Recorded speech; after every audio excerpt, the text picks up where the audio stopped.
একটা দলে ধ্বংস করে দিলেন, গণ অধিকার পরিষদ ধ্বংস করে দিলেন আপনি। আমি গণ অধিকার পরিষদ সৃষ্টি করেছি, ধ্বংসের কি আছে? ধ্বংস করছেন, দল সেক্রেটারি থেকে পদত্যাগ করে আরেক দলে যোগ দিয়েছেন শুধুমাত্র নির্বাচিত হওয়ার জন্য, নির্বাচনের লোভে ভাই।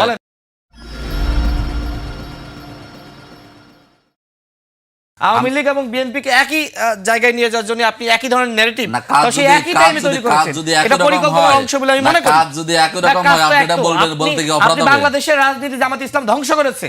আজকে কালো টাকা বেশি শক্তির রাজনীতির বিরুদ্ধে আপনি কথা বলেন টকশোতে এসে, আর আপনি সেই কালো টাকা বেশি শক্তির ধরেন না। একটা দলে ধ্বংস করে দিলেন, গণ অধিকার পরিষদ ধ্বংস করে দিলেন আপনি। আমি গণ অধিকার পরিষদ সৃষ্টি করেছি, ধ্বংসের কি আছে? ধ্বংস করছেন, দল সেক্রেটারি থেকে পদত্যাগ করে আরেক দলে যোগ দিয়েছেন শুধুমাত্র নির্বাচিত হওয়ার জন্য, নির্বাচনের লোভে ভাই।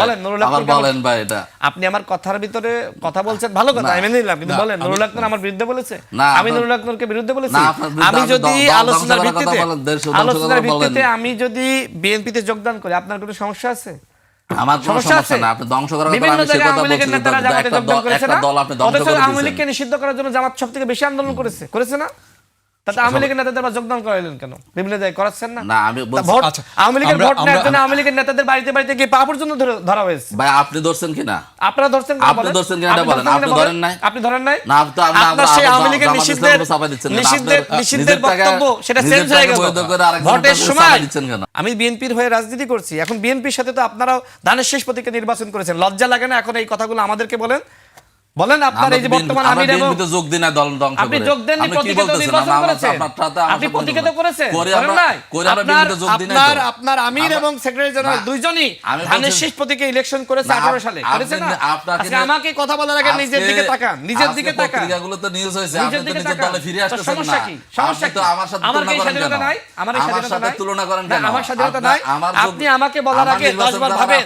ধানের শেষ প্রতীকে আপনি ইলেকশন করেছেন, করে আপনি বিএনপি থেকে যায় না, সমস্যা তো যোগ দিন। এটা তো আমার নৈতিকতা যে আমি একটা সাথে মিলাচ্ছেন কেন? শুনেন শেষ করি।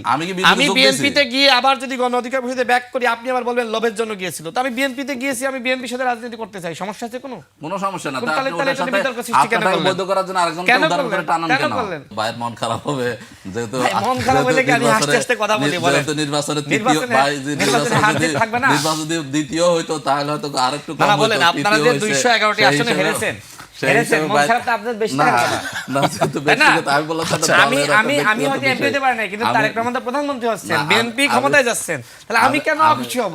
বরং আপনারা 211টি আসনে হেরেছেন, মন খারাপ আপনাদের থাকবে। ভাই বলছে বাইকে সিদ্ধার হারানোর জন্য আমরা অনেক কিছু করছি। ভাই সেকেন্ড হলে আমরা বুঝলাম যে বাইকে হারানোর জন্য করছি, যেহেতু থার্ড হয়েছে ওদের বাইক হারানোর জন্য করার কোনো বিষয় আছে না। 5 আগস্টের পরে এই টেন্ডার বা সাদাবাজি বা স্ট্যান্ড দখল এগুলো এই বিষয়গুলো অপকর্মগুলো আপনি শুনেন, যারা এই অপরাধগুলো করেছে না না কেন আপনি আচ্ছা হান্নান মাসুদ, আমরা জানতে চাই আপনার যে আসনটি হান্নান মাসুদের আসনে কি হয়েছে? এরা এই অপকর্মগুলো করেছে এবং এরা ক্ষমতার লোভটা সামলাতে পারে না, এরা বিদ্রোহী প্রার্থী হয়ে দলের ক্ষতি করেছে, আমি তাদের কথা বলেছি। আপনি কেন বিএনপির লোক ছিল ভাই, বিদ্রোহী প্রার্থী তো হয়েছে, সে পরে যখন আসন পায় না তখন না বিদ্রোহী হয়েছে, সে তো বিএনপির লোক।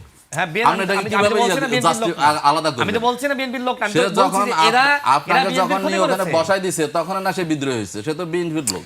আপনি তো বিএনপিতে নতুন আসছেন।